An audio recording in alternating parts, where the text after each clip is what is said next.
Ayun. Hello guys, ayan, good evening. Kakatapos na nila maligo, ayan ang nangyari. Ayan yung makulit. Ayan, apat na yan sila. Tingnan mo yung gilid na yan, Magpapalit kasi kami ng magpapalit kami ng linoleum at saka wallpaper, kaya binaklas muna.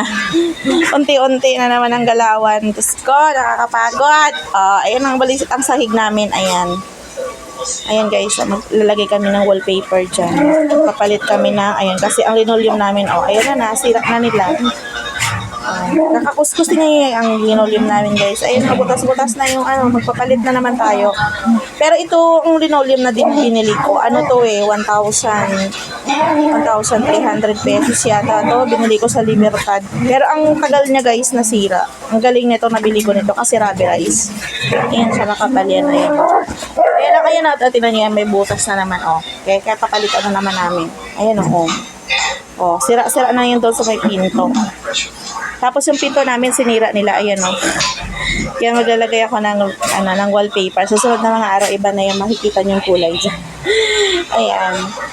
Diba? Tapos yung dingding ko, ayan pinagsisira nila, Sira. Yan, sira. Nako. Kaya kailangan palitan. Oh, no! Ayan na.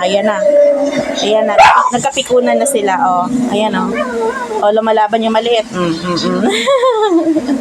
Pero okay lang yan. Ganyan talaga sila, guys. Ay, bye-bye po!